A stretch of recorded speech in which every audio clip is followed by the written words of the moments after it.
आप देख रहे हैं ओम जय प्रेम भक्ति सॉन्ग में आपका स्वागत है। नई अपडेट के लिए सब्सक्राइब करें, बेल आइकन अवश्य दबाएं।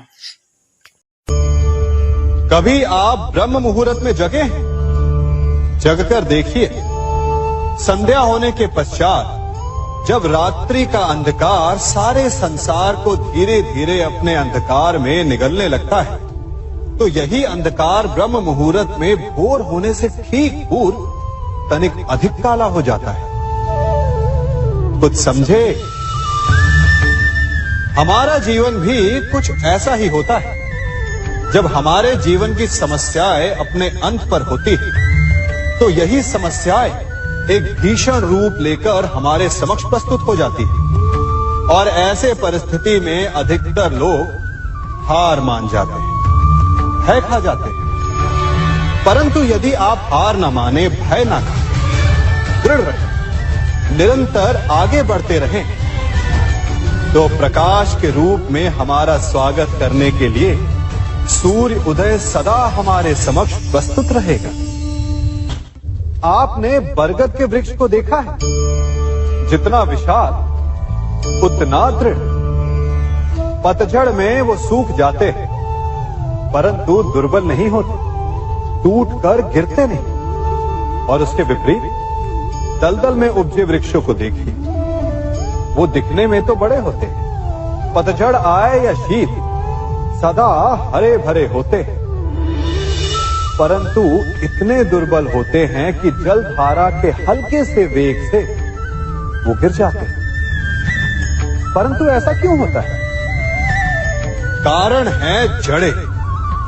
जिसकी जड़ें दृढ़ भूमि में है, वो हर चक्रवात, हर ऋतुओं को सह लेता है, और जिसकी जड़ें दलदल में है, वो स्वयं की जड़ों को दुर्बल बना लेता है।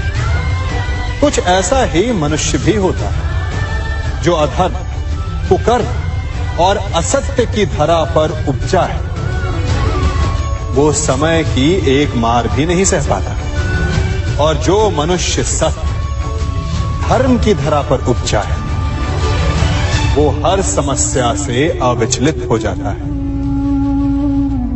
अब आप पर निर्भर करता है कि आप क्या बनना चाहते हैं। हमारे जीवन में मित्र और शत्रु बड़ा महत्व रखते हैं। यदि गंभीरता से सोचा जाए तो ऐसा कोई क्षण नहीं जब हम अपने मित्रों के बारे में ना सोचते हो या फिर अपने शत्रुओं के बारे में। हमारा हर कार्य या तो हमारे मित्रों के हित के लिए होता है या फिर हमारे शत्रुओं के अहित के लिए। हम हर स्थान या तो अपने मित्रों के साथ होते हैं या फिर अपने शत्रुओं के साथ। कोई नहीं चाहता कि उनका शत्रु प्रसन्न रहे।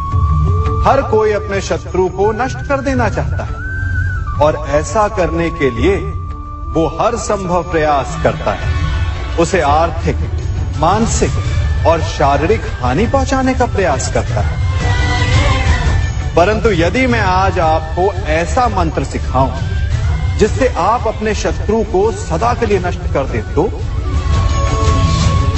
और वो मंत्र है मित्र बनाना। अपने सभी शत्रुओं को अपना मित्र बना लीजिए और आपके सारे शत्रु स्वतः ही समाप्त हो जाएंगे। मैं क्या कर रहा हूं? मैं दिए प्रज्वलित कर रहा हूं ताकि अंधकार को मिटा सकूं। अब आप कहेंगे कि इसमें कौन सी बड़ी बात है ना? परंतु इसमें महत्वपूर्ण बात समझने के लिए यह है कि मैं क्या नहीं कर रहा हूं, और मैं अंधकार नहीं कर रहा हूं। क्योंकि अंधकार को मिटाने के लिए प्रकाश का अस्त्र तो उठाना ही पड़ता है। बुराई को बुराई से नहीं, अच्छाई से जीता जाता है।